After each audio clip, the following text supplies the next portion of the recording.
Shalom jemaat Tuhan, saya Pastor Yer, selamat datang di Kingdom Devotion. Hari ini kita akan belajar firman Tuhan dari kitab Yunus pasal yang kedua, ayat 8-10 dikatakan seperti ini. Mereka yang berpegang teguh pada berhala kesia-siaan, merekalah yang meninggalkan Dia, yang mengasihi mereka dengan setia. Tetapi aku dengan ucapan syukur akan kupersembahkan korban kepadamu. Apa yang kunasarkan akan kubayar. Keselamatan adalah dari Tuhan. Lalu berfirmanlah Tuhan kepada ikan itu, dan ikan itu pun memuntahkan Yunus ke darat. Ayat 8, ayat 9 yang kita baca tadi adalah sebuah potongan doa yang diucapkan oleh Yunus kepada Tuhan. Sebuah doa yang dinaikkan dari dalam perut ikan. Sebuah doa yang dinaikkan karena dia tidak bisa lagi berbuat apa-apa.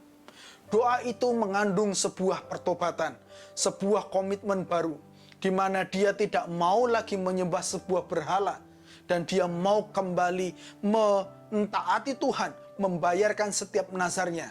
Dia memberikan korban persembahan kembali kepada Tuhan, bukan lagi kepada berhala yang dia miliki. Berhala seperti apakah yang dimiliki Yunus? Bukan berhala dalam bentuk patung, tetapi sebuah berhala yang membuat kehendak Tuhan bukan lagi prioritas dalam hidupnya. Dan setelah dia melepaskan berhala itu, dia melepaskan kehendaknya dan mau taat kepada Tuhan. Dia berkomitmen mau membayar nazarnya dan menyatakan bahwa keselamatan dari Tuhan. Kemudian di ayat 10, Tuhan berkata, Tuhan melakukan sesuatu, yaitu memerintahkan kepada ikan, supaya ikan itu memuntahkan dia, sehingga Yunus bisa kembali ke darat. Apa yang dapat kita pelajari dari ketiga ayat ini? Jemaat Tuhan, kita perlu memberikan sebuah doa, sebuah pertobatan, sebuah ungkapan komitmen baru untuk menyingkirkan sebuah berhala yang mungkin kita miliki dan kita tidak menyadarinya. Berhala tidak semata dalam bentuk patung, dalam bentuk benda atau apapun itu, tetapi sesuatu seperti apa yang saya katakan tadi, sebuah berhala yang membuat minat kita kepada Tuhan berkurang, sebuah berhala yang membuat fokus kita bukan lagi menyenangkan hati Tuhan, tetapi hanya memenuhi kebutuhan kita sendiri. Itu bisa berupa uang, bisa berupa sebuah karir, bisa juga keluarga kita, pasangan hidup kita, apapun itu bentuknya. Segala sesuatu yang mengambil posisi Tuhan dalam hati kita, itu adalah sebuah berhala.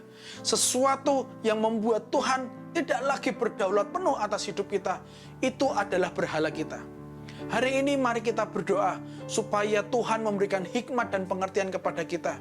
Mungkin saja ada sebuah berhala yang kita tidak sadari, dan itu perlu diambil supaya Tuhan menunjukkan kasih karunia-Nya, supaya Tuhan memulihkan keadaan kita, supaya Tuhan bisa memperbaiki, menunjukkan kasih karunia-Nya lebih lagi kepada kita, dan kita mengalami sebuah kehidupan yang lebih baik. Hanya dengan kasih karunialah kita bisa mengalami berkat-berkat Tuhan. Kita tidak bisa membuat diri kita lebih baik, membenarkan diri kita dengan semua yang kita miliki. Kasih karunia Tuhan sajalah yang membuat kita menjadi lebih baik. Tetapi sebelum kita menerima sebuah kasih karunia, kita perlu bertobat. Kita perlu menyingkirkan semua berhala yang ada, yang menghalangi kita menerima kasih karunia Tuhan. Hari ini saya berdoa supaya Tuhan mengingatkan kita semua, menyadarkan kita semua, sebuah berhala yang mungkin sudah ada di hati kita, di hidup kita sekian lamanya, dan itu perlu diambil, dihancurkan, disingkirkan dari kehidupan kita, supaya anugerah Tuhan turun atas hidupmu, supaya hubunganmu dengan Tuhan semakin dekat, supaya engkau semakin peka terhadap suara Tuhan, supaya engkau semakin tahu isi hati Tuhan. Mari kita berdoa. Bapa, kami datang kepadamu pada saat ini, mengucap syukur buat firman yang Engkau taruhkan dalam hati kami semua, di mana kami perlu menyingkirkan setiap berhala dalam hidup kami. Apapun itu bentuknya Tuhan, yang membuat kami tidak lagi berminat tentang Engkau, yang membuat kami tidak lagi fokus kepada Engkau, yang membuat kami terhalang untuk menikmati kasih karunia-Mu lebih lagi Tuhan dalam hidup kami, yang membuat hidup kami tidak lagi menjadi peka dan sensitif terhadap suara Tuhan. Hari ini kami mau melepaskan itu semua. beri kami pengertian dan hikmat-Mu, supaya kami tahu bahwa ini perlu disingkirkan, dan hati kami, perasaan kami bisa semakin melekat dengan Engkau. Tuhan, mampukan kami, supaya kami bisa menjadi lebih dalam persekutuan kami dengan Engkau ya Tuhan. Biar kami bisa mengalami pertolongan lepas pertolongan, mujizat lepas mujizat, dan kebaikan lepas kebaikan-Mu saja ya Bapa. Terima kasih ya Tuhan, di dalam nama Yesus. Haleluya. Amin. Jemaat Tuhan yang saya kasih, saya berdoa supaya Tuhan memampukan kita menyingkirkan setiap berhala yang ada di dalam hidup kita. Tuhan Yesus memberkati.